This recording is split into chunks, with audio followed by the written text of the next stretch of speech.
The topic of focus today is healing family dysfunction, and essentially Lola is right now on the journey to becoming a family therapist. Which, interestingly, why have you? Because as long as I've known you, you've always wanted to become a family therapist, and that's it's very very specific. Why is that? Just like a no, just like a prep.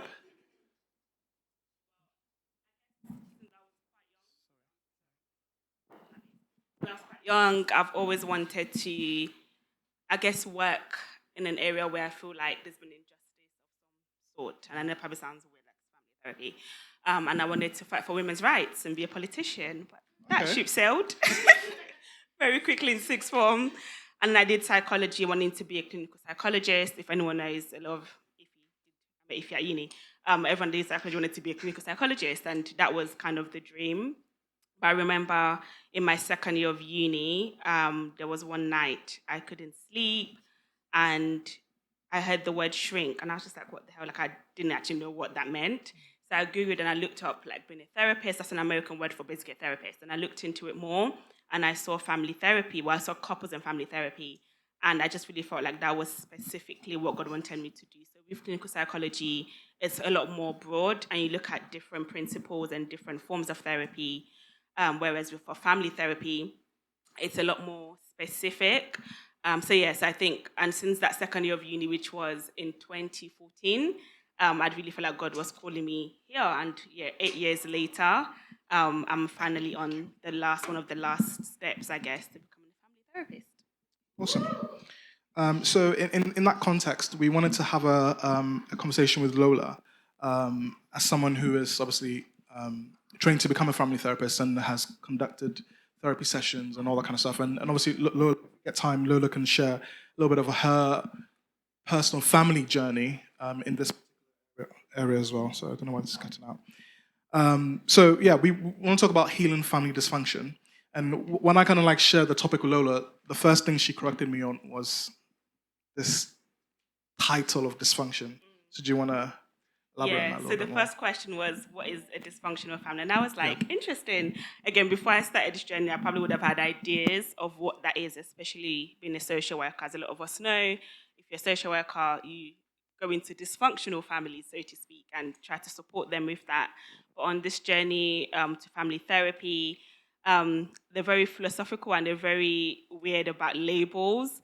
So we don't like to use labels, basically. But I said one of the best ways to explain that is, I guess, I mean, whether we like it or not, families do have dysfunction, but that's quite subjective. So we're from different cultures, we're from different races, we've got different class backgrounds, different abilities, different ages, and that all kind of fits into who we are as a person. And in therapy, we call that social graces. So that's the things that make up who you are.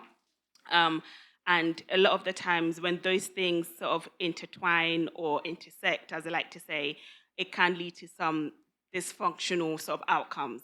So, for example, I grew up in Nigeria. I was born there.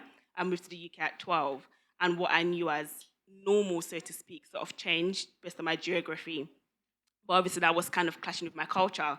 So, obviously, I came from an African culture, a Nigerian culture, and then coming to the Western world and going to school, that looks completely different. And actually, growing up, I thought that was dysfunction, but actually, it's about how do I merge these two things together. But sometimes in that process, people do get hurt. Things do happen that are not healthy. Of course, we talk about, I guess, they're saying things that are quite unhealthy in families, like if the parents are on drugs and alcohol, if there's physical abuse, if there's verbal abuse, and things like that. But again, essentially, a lot of the ways that families are nurtured is an interplay between different parts of that family culture and that family system. Okay, so in that context, so dysfunction is probably not a healthy way to, or am I being It's a too sensitive? subjective It's a word to subjective use, word. basically, Okay, because what okay, might be dysfunction to me okay. might It be might be normal to functional to you or someone normal to else. someone else. Okay, Yeah. so then obviously for us as Christians, the Bible is our benchmark. Yeah. So what are some of the signs of dysfunction in the family, as subjective as it might be, but subjective with the standard of the Bible? What would Yeah. some of the signs of dysfunction in a family be? Yeah, I guess funny enough, I do see a lot of overlap in between, I guess, yeah, family therapy and my faith as a Christian. And like I already mentioned, things like emotional abuse, physical abuse. As we know, the Bible would never condone those things. And the Bible talks about love. And I know people think love is subjective, but actually I think the Bible really describes it perfectly. And Mr. Shalaye, we prayed that this morning about, 1 Corinthians 13, what love really means.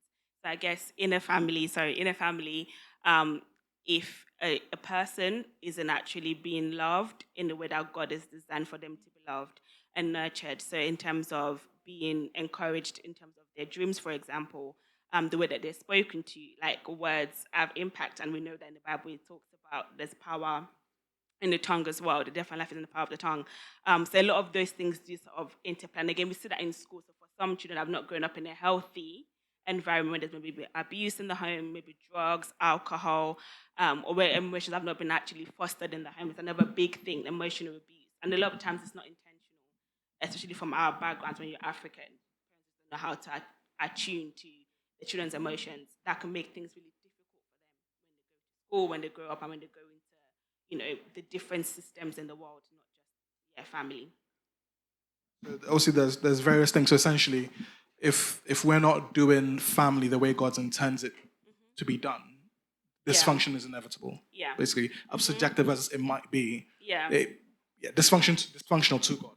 It's not functioning in the way that God would have intended it. Okay, so how do you think that family dysfunctions affect our relationship with God? I think I'll definitely use myself as an example, which hopefully will make it easier to understand. So as we all know, we call God Abba, which means father, or we see God as our father, we see God as our friend. But growing up in a home where my dad wasn't present, that affected how I viewed God. Does that make sense? So I wasn't able to relate to God as for who he was, regardless of my own lived experience or not. I don't know if that makes any sense. Um, so because my dad wasn't physically there, I wasn't able to trust God easily, and that's why the testimony I gave today was quite important because I'm not big on faith at all. Not like I don't have faith, but I'm not a risk taker. I've always wanted to be, I always wanted to be comfortable. I've always wanted to be in control. And I think when it comes to relating to God, it was very, very difficult for me to give God that control over my life because I didn't have a father figure that I could have mirrored that from. I don't know if that makes any sense. So again, in those sort of situations, it can affect how you view God. Also, if you've been through some abusive things at home, of course, when it comes to God, you might be thinking, where was God when these things were happening? But being able to understand that God gives us to our parents as they steward us. So again, God gives, and God has given all the tools, all the principles in His Word about how to sort of cultivate and nurture a child or a person. But it's about people being able to apply those principles. That's a really good point. I can really relate to that because do you guys know what a sozo is? It's like a weird Spiritual healing. spiritual healing. Yeah, sorry. Yeah. And I remember I went to a session, like I think it was on the day before my 25th birthday or something, because I was going through a quarter life crisis at that point. I didn't know what I wanted to do with my life, and I think I'd left uni a couple of years before, and I was still kind of like, I don't really know what I want to do and all that kind of stuff. And I would have thought, my family history was quite normal. I had mum and dad, everyone at home, that kind of thing. There was no real issues. I remember when I went, sat down and said, okay, so we're just going to ask the Holy Spirit to reveal whatever it is that He wants to heal you. The first thing I saw was an image of my dad. I was thinking, like, there's nothing wrong, kind of thing. And the thing that essentially that came out of all of that was that my dad traveled a lot, like studying, and so like he wasn't. I want to say he wasn't home. Like he was, yeah, he wasn't physically present. And don't get me wrong, like I loved my dad. Like he was a godly man. He wasn't abusive or anything like that. But I didn't have like his this sense of like, oh, I'm my dad's son, if that makes sense. And he's proud, and I knew that he was, if that makes sense. But he wasn't kind of like overt in his affection and in an expression, yeah. And that basically it translated to me as I didn't trust God, and I didn't verbalize it as that, and I didn't recognize it as that. But whenever I had like prophecies or I prayed about something, there was always this, like I was always worrying. I was still worrying about it, even though I had prayed, even though, oh yeah, I got trust. But it's like, no, I actually didn't trust God because I didn't trust my dad. I couldn't trust him because I hadn't known him like that. So yeah, that I guess as you said in your personal experience, and also similar, I'm sure like other people will be able to attest to that the link between how you relate to your family members and then how that can then translate to how you see God.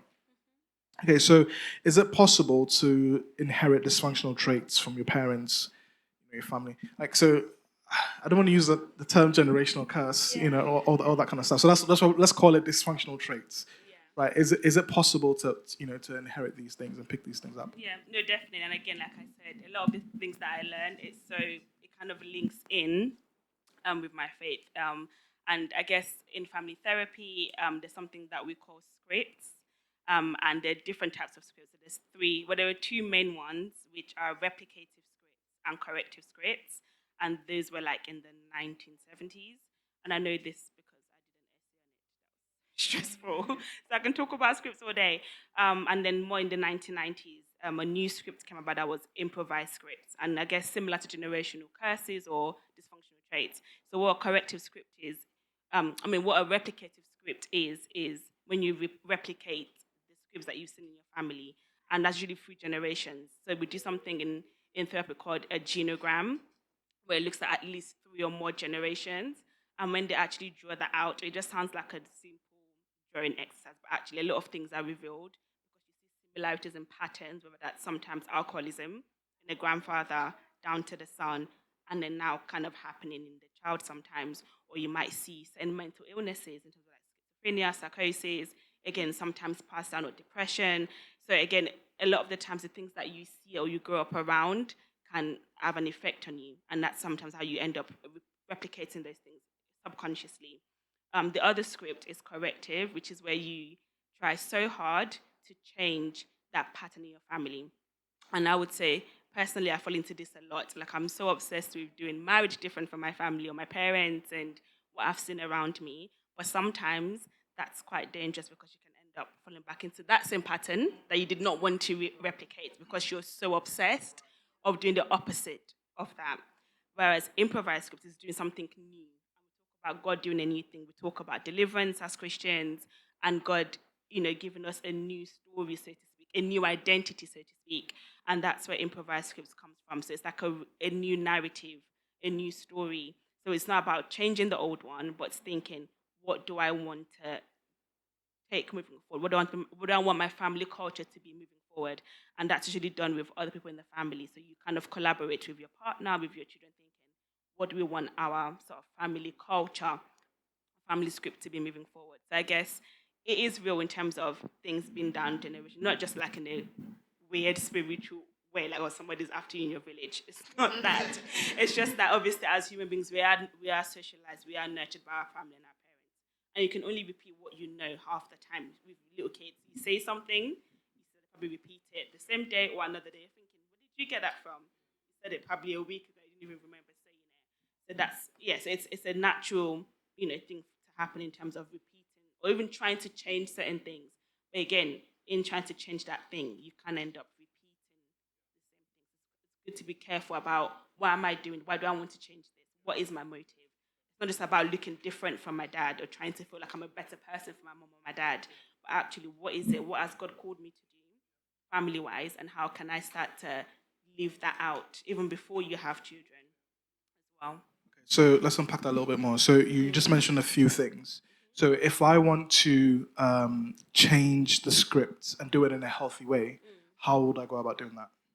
I think it's first acknowledging what's already there. So being very, very aware of the scripts that are already there. So when you look at your character, you look at your decision making, you look at even some of the patterns in your life in general, thinking, where has this come from? Again, like I was saying about the genogram, a lot of people in those sessions, like in a family therapy, would actually find things that they never knew before. Does that make sense? So you might have obviously a child from another. Actually, my granddad also went through something that my mom's currently going through, or in terms of upbringing, for example, or my mom shouts a lot. That was because mom might have said, when I grew up, my dad used to shout a lot. That was how he knew to discipline us, for example. Does that make sense?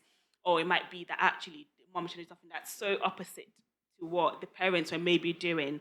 And I'll give an example in terms of therapy. So I have a family in the clinic, we were of Asian heritage. So I guess a bit similar to us Africans in terms of when it comes to discipline and how they view things. And they're an immigrant family, and both their two children, both out of school. So one is 18, one is 17. Both dropped out of school.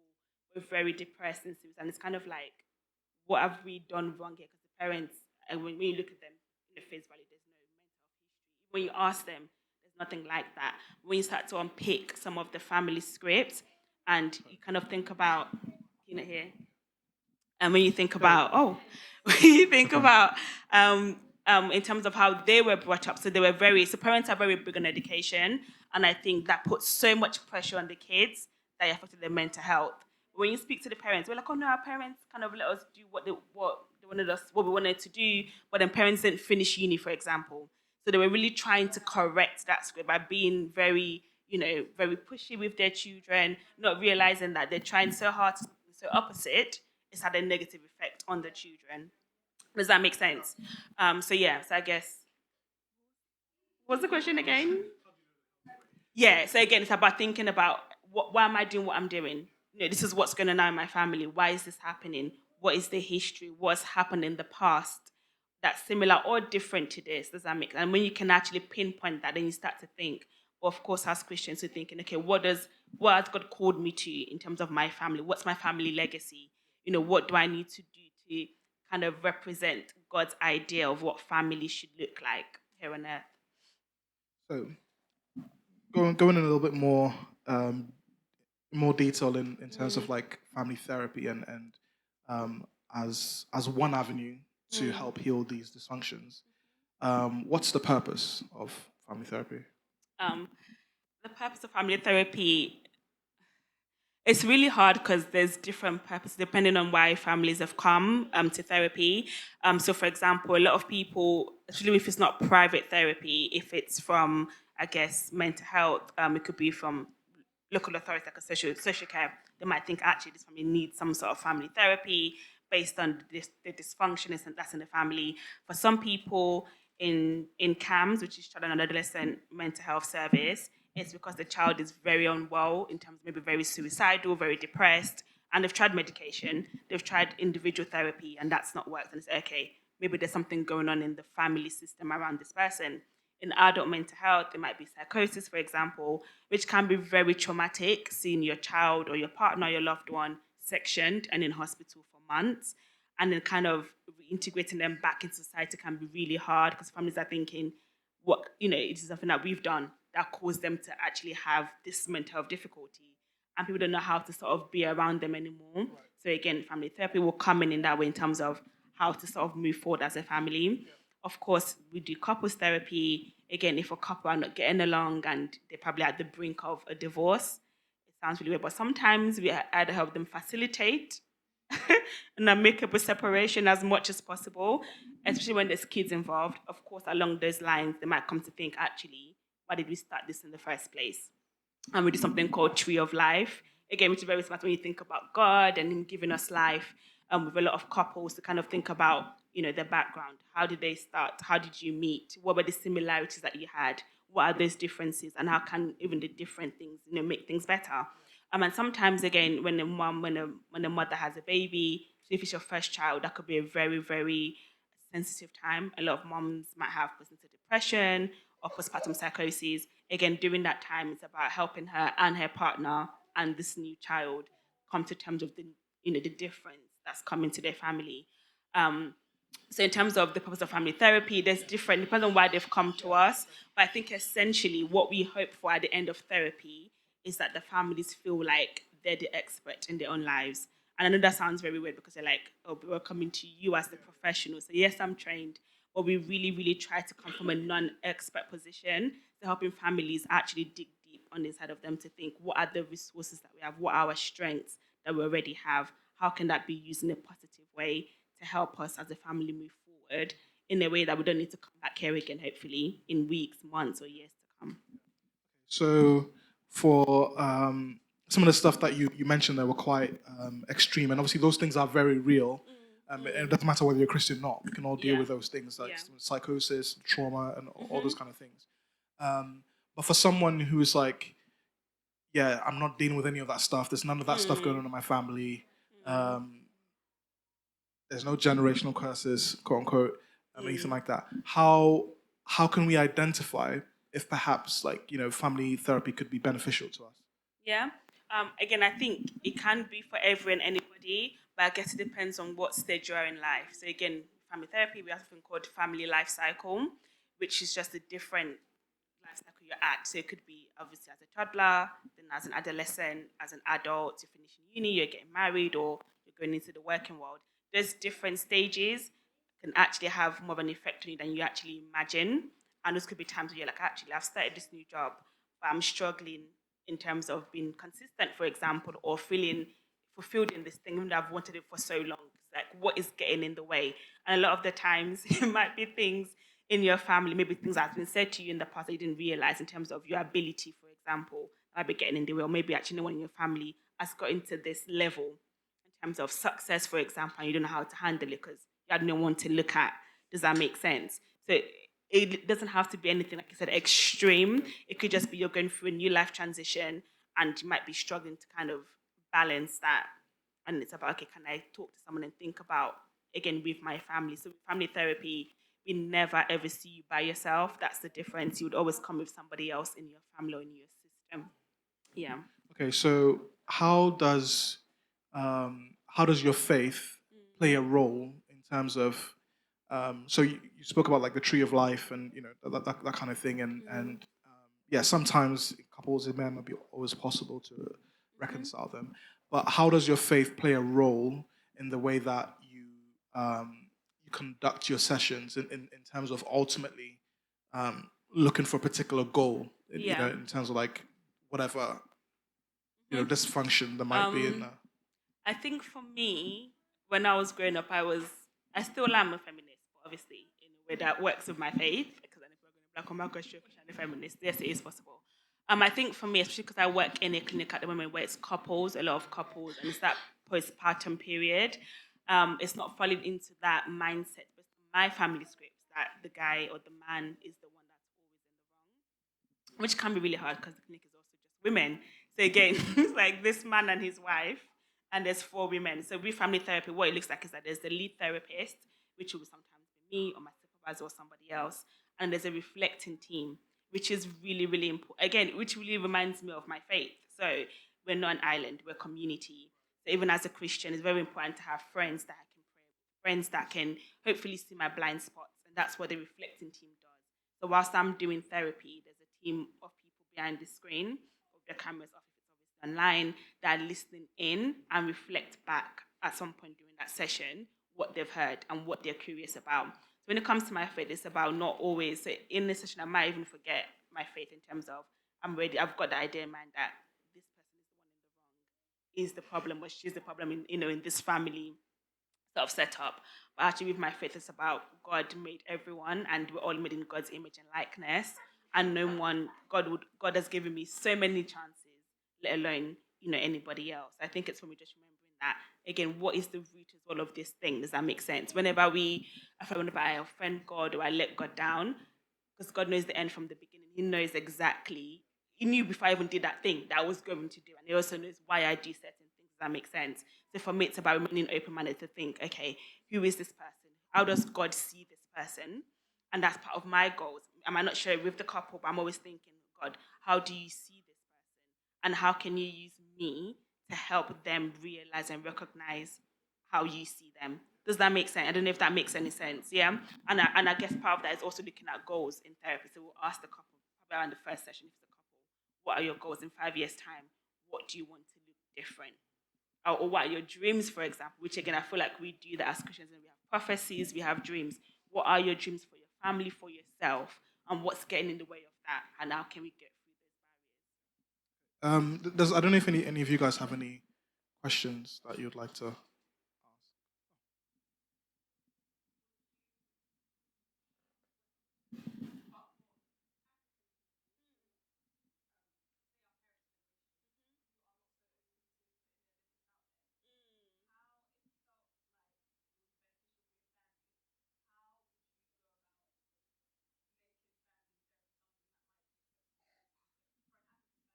barriers? Yeah. I think that's really why I do what I do. So I hope to have my own private practice to help African families, really Christians as well. It is hard, but I think being culturally matched is really, really important. So I'll give an example. So I started seeing a new couple in one of my clinics 2 weeks ago, and I didn't want to take them on because my spouse was, oh yeah, the guy's Nigerian. I was like, nope, not doing it. I don't want to. No, thank you. I just didn't want it to be because again, it's that thing of I might stop being curious because I might make assumptions that because we're from the same country, I must know what's going on. Anyway, long story short, everyone's like, oh Lola, I think you'd be great for this, and I was like, sure, of course, I'll take the family on. And in that session, I felt like I know I met them before, newly meeting them, but they were really, really open, and I think that's partly because I look like them. Does that make sense? So one, they're quite a young couple as well. The wife is the same age as me. So little things like that, and I guess also doing self-disclosure in a way that obviously is safe. So I would, if I was going to meet a couple or family or parents that older, I would probably talk about my own lived experience a little bit. Kind of, I know what it's like to be an immigrant, for example. So, for example, with the family, I talked about the Indian family. I talked about in my sister. Oh yeah, my mom was quite strict growing up. One of my other colleagues, she's also Asian, different country from them, but she's actually I was the oldest child. I mean, of my parents, and I know what it's like and how they have expectations on you. So sometimes we do share things in a way that hopefully fosters that vulnerability. So when families come in and they can hear you being so honest and open about your family, it kind of makes them feel safe to share as well. But I think it's also just naming things, like actually in the initial stage, kind of thinking, how can I make this space safe for you? And if things are getting a bit too much, and if it's not safe, how would I know? What can I do? And the hope is that eventually, with African parents, they'll eventually come and be able to be open to actually say some of their lived experience. But also how you also kind of ask questions, because as you know, we're very private people. So just being curious, like if you see something that they're wearing, oh, that's really nice. Where did you get that from? What's the story behind that? Something really small, and before you know it, it would kind of go to a place that you actually need it to go, for that session, so to speak. Good question. Thank you. I don't know if anyone else does right now, but while we're going, if you do, please raise your hand. So, taking a step back from family therapy, but kind of like using the experience that you have had as whatever. Um, I want to approach this both like positively and then not negatively, but like the opposite side of things. But what are some things that we can kind of like do to avoid dysfunction? So obviously, the whole context of this conversation is healing family dysfunction. So what are some things I can do to like prevent those things creeping up in the same way that like your health wise, there are things that you can do to live a healthy life to avoid certain diseases, certain things. What Yeah, would you say are some things that you can do in that area? that's a really good question. Um, hmm. I guess we talked about this at uni actually one day. It was kind of like if everyone's fine, then we won't have a job basically. We won't be needed because they will need to come to us. But I guess something that I shared, which I think is quite relevant, is that my hope is that we don't continue having generations of family therapists. My hope is that we can really do some really good work now so that the future generations don't have to go through the same things that previous generations did. And I guess how do we do that? Is by having honest conversations. And like I said before, knowing that what that family culture is that you want to have, but being able to have that in your family to be like, okay, be my blind spot when you see me moving a bit mad, kind of being able to have that conversation with me in a way that's not offensive, that I don't, which is hard because no one wants to be called out. But when you already have honest conversations about any and everything, it's easier for you to call somebody out. Does that make sense? If I were to have a ship with you, I can't really come and tell you about yourself because you're gonna be thinking, who are you? I don't know you like that. But also within families, as we know, we're Africans, we don't talk, and then we just probably like, here we go again. So I can talk from now to eternity, and I want to talk about every and anything. But I think for me, it's really important too, because one, then you can see some of the signs. If someone isn't doing okay, you would know because you know them intimately. Does that make sense? But also having common goals in terms of what do we want our family to look like? How do we want our kids to be able to come and talk to us about any and everything? How can we create a safe space? So it's not about going to look for it in therapy, even in your home. How do I create this place to be a safe space for anyone in our family to come into and feel able to be themselves, but also ask questions. Um, and I think it's about prayer. Like, I can say all these things and it all sounds great, and I know it head knowledge, but even actually living it out is very hard.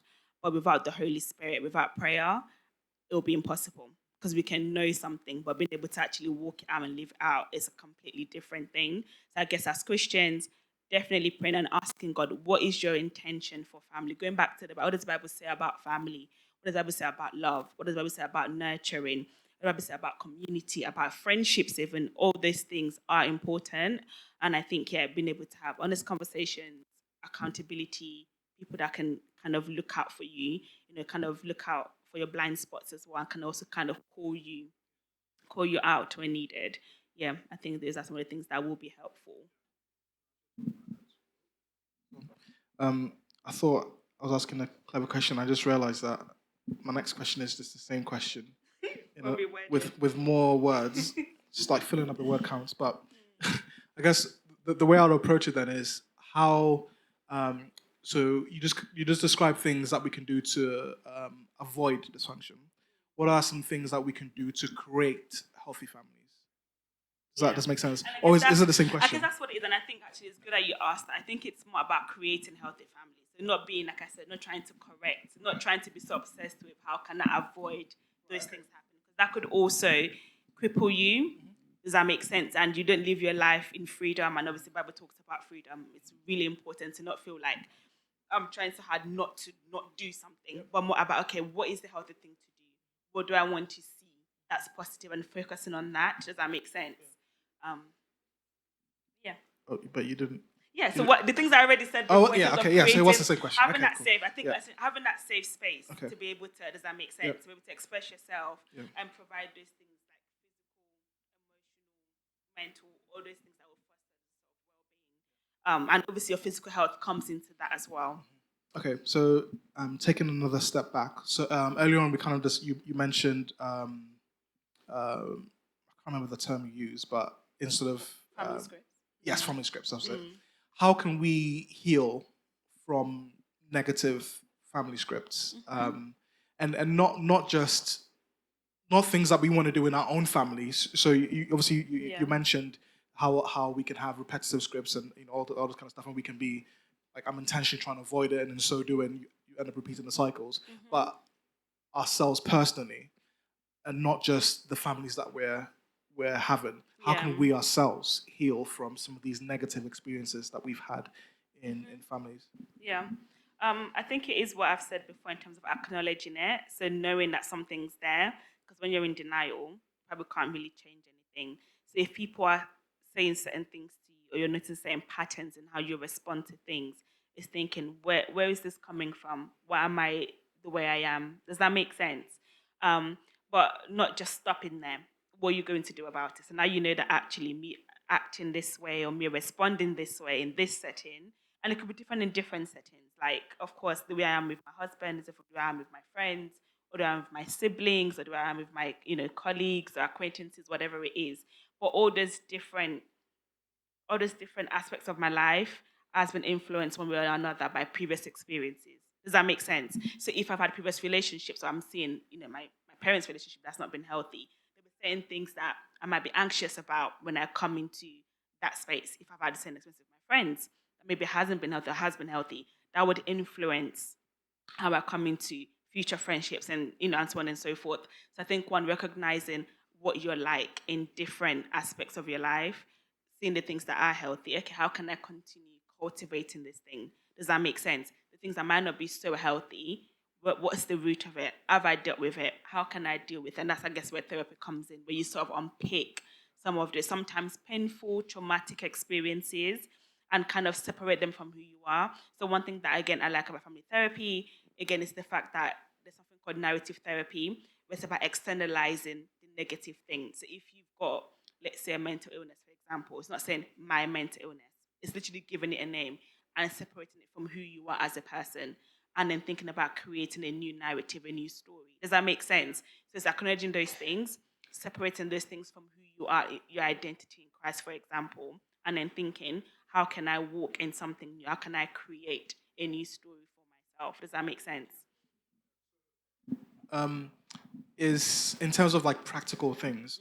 Um, so obviously you just mentioned like acknowledging it and kind of like dealing with it head on. Is so once I acknowledge it and I do recognize that there is something there to be healed from, Yeah. is therapy the only way to go about doing that healing? No, definitely not. I mean, I think it's one of the ways. Of course, having a church family, having maybe like a counseling team, because some churches have that, or pastoral care team. You can do that there. But I guess if people don't have the tools to be able to help you with that, it's very difficult. So people can pray with you, people can fast with you, and heck, you can even try to do it for yourself. Like I've tried so many times, but there's certain things that I've not been able to deal with by myself, or even just in prayer or in fasting. Not saying that God cannot do it, but sometimes God wants you to also do that work. Does that make sense? So yes, you can do it in therapy, but that's not the only thing. Definitely prayer and Holy Spirit. And I think there's some things as well that might have come up in my life where I'm like, this is going to take forever and a day to get over, but actually God has done it like that. But I guess it's also thinking, how long have I noticed this thing for? It's one thing displaying certain things or certain habits, but once you know about it, if it's okay, it's been a year, it's been a few months, it's been 2 years, and I've prayed, I've fasted, I've spoken to somebody about it, they've prayed with me, nothing's changing. And thinking, what else can I do about this thing to really, does that make sense? And also doing the work. Like I said, we're not the experts, it's the families that are the experts themselves. But you need to get to that place where you're ready and you're willing to do the work to be able to change some of those things that, yeah, maybe are not so No, okay, thank you. Does anyone have any?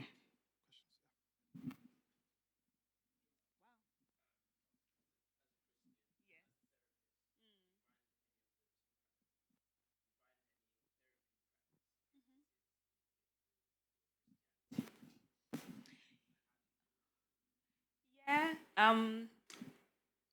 Luckily, there's different types of therapy in family therapy, and I guess I choose the ones that I like to focus on. Does that make sense? And you do have that freedom as well. And there's certain things that I might not maybe practice because obviously um,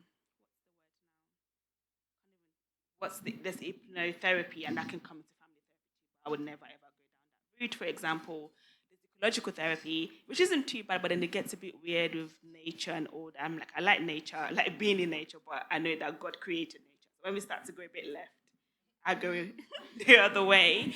But apart from that, and another thing I was thinking about is I probably would have couples that might be same sex, for example, that might obviously be in situations where maybe I'm not, maybe my faith obviously doesn't fully support that. But for me, again, I go back to that thing of everyone is made in God's image and likeness. And for me, I see sin is sin. If I'm lying or I'm choosing a path, it's still sin. And again, I separate the person from that thing. So I'm focusing on them as an individual, who God created them to be, and thinking about fostering healthy relationships, regardless of how they choose to have relationships. That's their choice. And again, I can only hope that from certain conversations in therapy and just prayer as well, Holy Spirit can do what He needs to do in that person's life. But yeah, I guess I can't discriminate, but at the same time, I do tend to choose what aspects of family therapy I choose to focus on. That's why I'm quite big on tree of life, narrative therapy, because that's more in line with my faith. Does that make sense? Anyone else? So, oh yeah.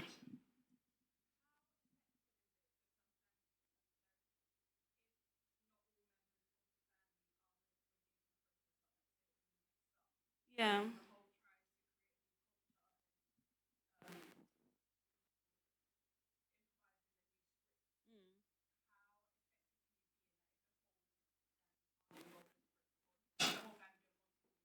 Yeah. Yeah.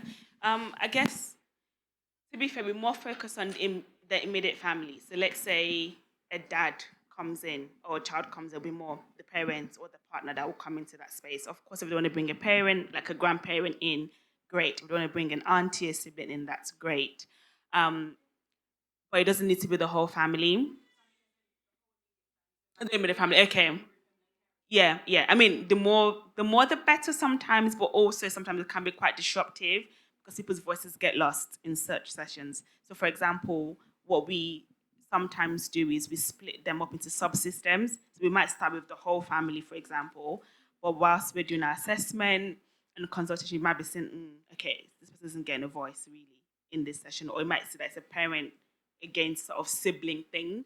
So you might then split them up, have sessions with the parents, sessions with the children, and bring them back together again. But essentially, even if we don't want to engage in that, that's also okay, because it's about who the main person is that's come to therapy. So yes, we don't see you by yourself, but there'll be usually like a named client or a named patient. Does that make sense?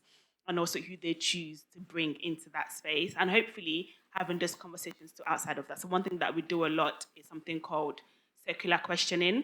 So even if someone isn't there, you might say, what do you think that person would say if they were here right now and they heard you say that? Does that make sense? And then it might be, okay, if you think they would say this, why do you think they would say that?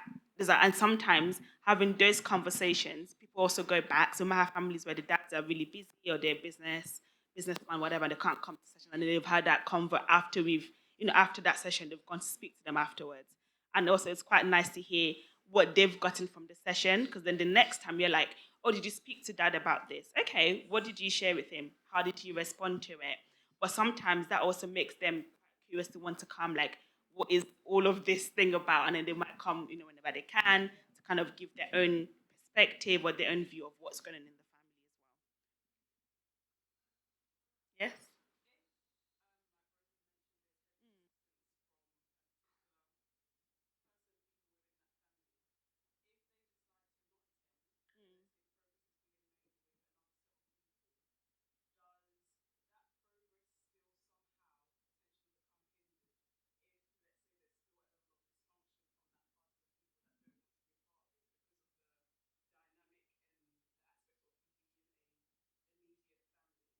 Yeah.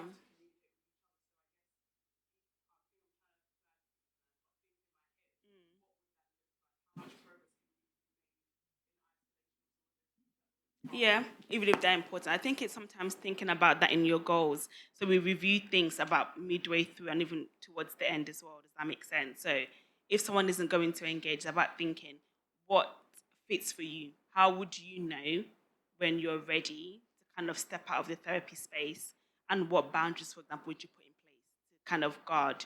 Does that make sense? Like your mental health, your space. Do you get what I mean? So yes, somebody else might not be able to attend and they might still be doing what they're doing. But the difference is now that you hopefully have the skills and the tools that you've been equipped with from coming to therapy to be able to ensure that whatever they're doing doesn't negatively impact you anymore. Does that make sense? So it's about knowing that, okay, what's not healthy and what is healthy for me personally. Now that I know that, how can I guard that thing? So how can I maybe create distance or boundaries sometimes? So for a lot of the times, people might come in because they're like, I can't say no to my mom or my dad, and that person isn't coming into the session. Okay, so what is it about no? So it's about actually unpicking that with that one person and moving forward. What are you going to do differently? Does that make sense? What are the other ways that you can say no without using the words no, if that's what you're worried about in terms of maybe culture? Do you get what I mean? So, for example, one couple that we saw, and I didn't need this one, but they just had a child and it was a quite difficult period for them. But the wife, actually, don't know the partner, the woman felt like she had to always fix the guy's problem. And it was kind of like, where did that kind of come from? Again, it was from her family and when she was younger, with her siblings, etc., etc. Actually, coming to that space, it was about, okay, how can you both have conversations with each other, talk about your problems, and no one having to respond, and no one having to feel like they need to fix the other person. Does that make sense? So again, it depends on what the dysfunction is, and then we can unpick that with you and think about moving forward. What do you want to do? How do you want to respond or position yourself differently in that situation? Also, it doesn't always work, by the way, guys. No, it doesn't always work. So it's not just putting it out there. So there's some families that we see that they've had therapy before with a different therapist. So, and again, and that's for different reasons. It might be because you're just not matched. That sometimes you don't gel with a family, and that's why I like what I do, because you can be very honest about. I don't think I like this person in your supervision. Like honestly, I don't know if this is working. Does that make sense? And other times they might just not be ready. It's probably not just a good time to have that thing. Or actually, another time, that thing has been sorted out, but there's something else that's come up for the family. They need sort of that guidance again to help work through it. but it's great. And I would always pick it over individual just because no man is an island. Like, I mean, individual is great, but all of that is great. But you have to go back when you leave that space to your family or to your friends, whoever it is. So, yeah. If anyone else has any.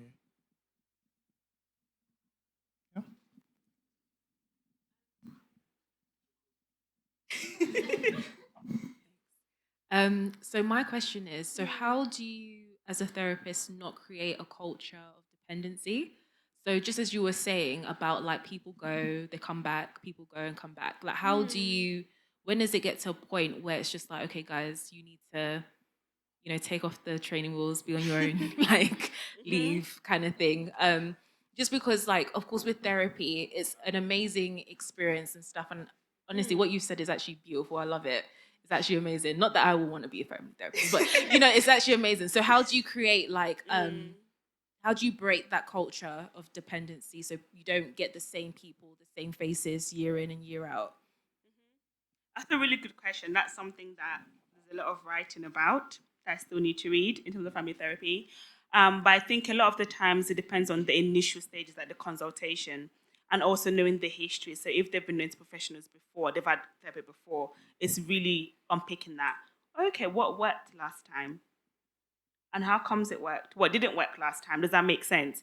What do you want to do differently, or what can the therapist do differently? And for some people, when you know that they've got that dependency, and depending on what the diagnosis is if it's mental health. So a lot of personality disorder, they do like being into professionals. They like to have that person there validating them. So when you're aware of that, is how can you help them do that for themselves? Does that make sense? So you can start thinking about that from the beginning. And for some weird reason, for some people, we talk about the ending at the beginning. Yeah, I know. I've never tried that. I don't want to. Because I just feel like, where are we going with this? But sometimes you can sort of start putting that in their mind from the beginning, especially if they're quite dependent, because when you start to do it later on, they might start bringing up new things just to kind of extend. Does that make sense? You might have to really have like a therapeutic agreement.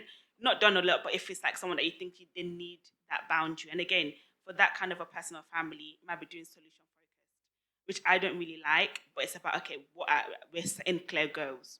Clear goals. I mean, we're going to think about what the solution is for those goals. Does that make sense? And it's like, how do we know when we've come to the end? Does that make? And if you're struggling to end, what can we do? Maybe write a letter now about the end, so that we can then go back and review that when we're okay, we're ready to end.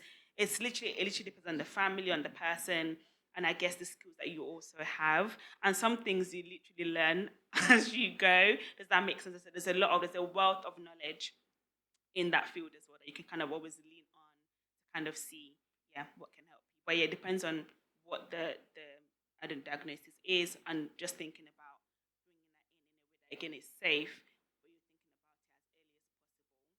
Maybe even saying we'd only do 10 to 15 sessions, for example. Some clinics, again, with the NHS, limited resources, they only do 5 sessions or 10. Don't know how that works, but and they literally are like, I'm really sorry, this is what we're going to have. Does that make sense? And that's what we're going to have to stick to. So, does anyone watch Suits? So No. you don't watch it? Oh, so you won't get the reference then. You watch it. So the relationship between Lewis Litt and his therapist. That's not healthy. I feel like I've seen you watching it at one point. It's not healthy. Is it quite dependent? Yeah. Yeah, no. Interesting. Yeah. So like And therapy is sometimes not it's like the just an therapist ongoing. as well. Sometimes you're dependent on Okay, that family interesting. because Okay. they make you, They make you feel because they good. make you feel good about yourself. You feel like, and that's something I always have to think about. Like I remember again with that Asian family, when I saw the parents by themselves, I actually cried afterwards because I was like, I just felt really helpless because the man kept going, oh, so how can you advise my kids? And I'm like, bro, that's your job. They're not my kids. But I had to kind of let him know. But you just kind of feel like I could see the desperation in terms of his, one of his kids is suicidal, one isn't even getting out of bed, and they've tried CBT, for example, they've tried different things and it's not worked. And at this point, he's not at a point where it's like, let's kind of, and again, they're older generation as well. So it's not been easy, kind of facilitating. And it was like, what is it about me? I feel like I need to help. Again, relationship to help. What does that look like? What does help mean again for me? What does it mean for the family? Is it the same thing? I might think I've not helped, but actually maybe you have. So yeah. So again, it depends on. It's not even just the other way around, but sometimes therapist also depends on a family for different reasons as well.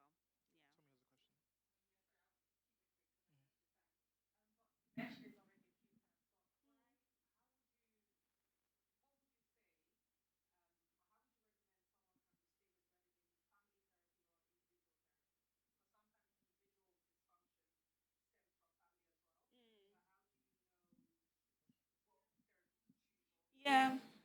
I mean, in terms of, again, in the NHS, there would be a consultation and they might be taken to a team, a multidisciplinary team where they talk about it. And sometimes you might start family therapy and think they're not they're not ready. Like the individual stuff is so deep that they might need psychodynamic, which is where they really unpick like the childhood trauma that's to be done outside of the family because it's just so sensitive. And then once they've done that work, they can come back. Or the other way around, if you're an individual therapist where you're doing that work and you're like, we're not going anywhere. Like you really need, do you get what I mean? Like really need that family aspect to kind of come into this. So it really depends. And sometimes we do both concurrently. Not normally, but sometimes we do that where you might have individual therapy and at the same time you're having family So, therapy as well. what about you as an individual? If you recognize after listening to how you've spoken so eloquently today, if you kind of think that okay, there is some stuff to unpack here. How would you decide? Which one to go for? Yeah, I'm assuming that's what. Yeah. I guess it depends on if you're doing that with the NHS or not. So for example, disclosure, I'm going back into therapy because I'm just like, how can I do this course without not having therapy? So a lot of therapeutic courses, you have to be in therapy. But with this, you don't. I think you do need to be in therapy because it just brings up so much stuff for me. But because of my knowledge of therapy so far, I know I want systemic therapy, which is basically family therapy. So, which can be done with individuals sometimes. When you go to look for therapy, if it's private, for example, you should have some sort of consultation. I know right now there's a lot of talk about therapy not being regulated, and we're really fighting for it to be regulated because people just do what they want. But when you go and have that conversation, it's about the kind of questions that you ask the person during the assessment, and they also ask you, and that should hopefully reveal what you probably need in that moment in time. Does that make sense? But also talking to your family about it. Like I know my family, we spoke about it a few years ago. We still haven't gone to family therapy. We definitely need to. But again, it's about people's willingness as well to be able to take that step. And if people are not ready, it might be about going by yourself or going with a friend, maybe as well. So I have one last. Does anyone have me? Yeah.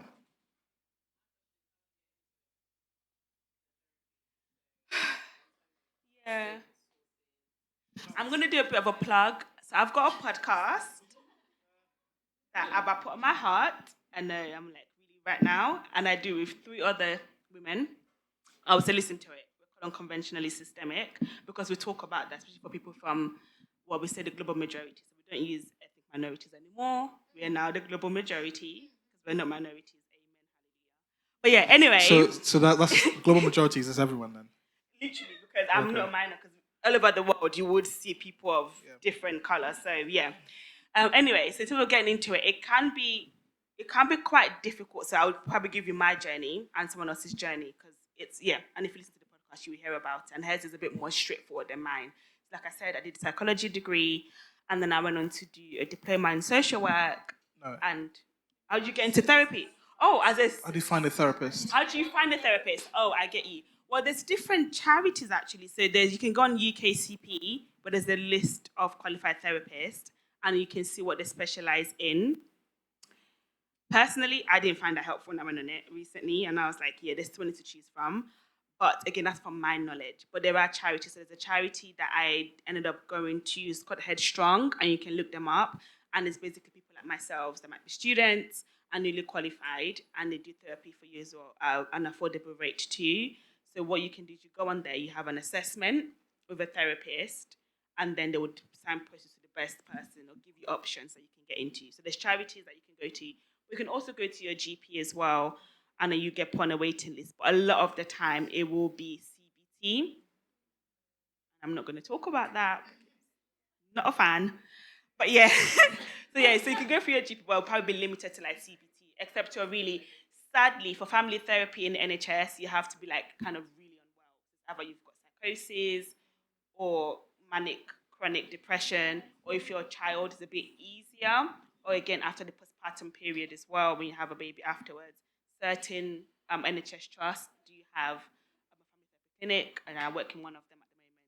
That's another way that you can sort of get into it. But the easiest way with the NHS is after you have a child, unfortunately, because a lot of the times it's probably like they're thinking family therapy probably be the best thing in that moment because it's a new change for the family, and it's that life cycle transition that's like the best time for you to have that form of therapy. One that I've heard of is I never remember the actual website, but it's Association of Christian Counselors. Yeah, You ACCA. search that. Yeah, It's but there like, might be counselors, not therapists, and there's a slight is there a difference. difference? Yeah, don't ask Ah, me. okay. I can kind of tell you. It's a bit weird because they are similar, but I guess with counseling, it's just more not to minimize it, but it's more talking. So you unpick a lot of stuff, and that's where you stop.